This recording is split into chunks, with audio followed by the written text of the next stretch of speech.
Mahatma Gandhi said, if you want true peace, you must start with the children. And if you're really going to change a culture, if you could work with young people to try to teach them peaceful ways to deal with conflicts that don't involve violence, then you can have a big impact, not just on those children, but on the whole community for a long term. And so we decided that we would focus on young people teaching conflict resolution skills. Often a school will call me in when they're having a situation they don't know what to do with. So some of the memorable examples I can think of are when there's an issue of racial or religious bias. So we've had a situation where a kid had been the victim of a racial slur for years and years and years. The school didn't know how to deal with it, and they called me and they said, what should we do? And I said, pretty simply, we need to get everybody in the same room and talk about it. The most memorable moment for me is the mother of the victim, whose child had been called a racial slur for 3 years, looked in the eyes of the offender and she said, do you know what it's like to send your child to school knowing that they're going to be victimized and hurt in a way that I can't undo? And it was at that moment that this kid, he started crying and he said, this has got to stop. We were really looking for a way to impact violence, and conflict resolution skills and peacemaking skills is a great place to start.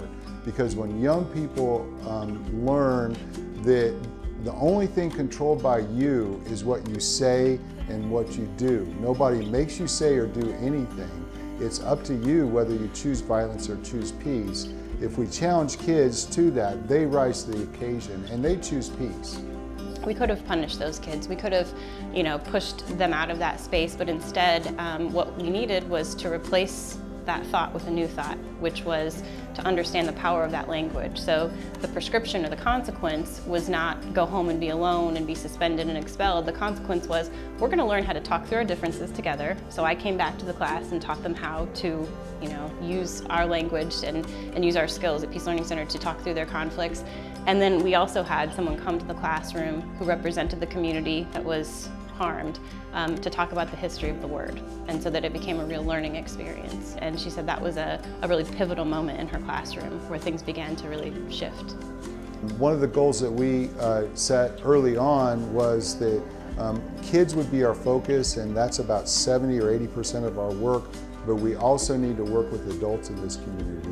After a little while, kids told us, they said, this stuff is great, but if our parents and our teachers and the adults in this world don't know the same things that we're learning, then it's not going to work. And so we like to challenge them to really think about what their own perceptions are, because if we have hidden biases and we don't get along with people and don't even know why not, that we need to expose that. And that's one of the reasons that we do implicit bias.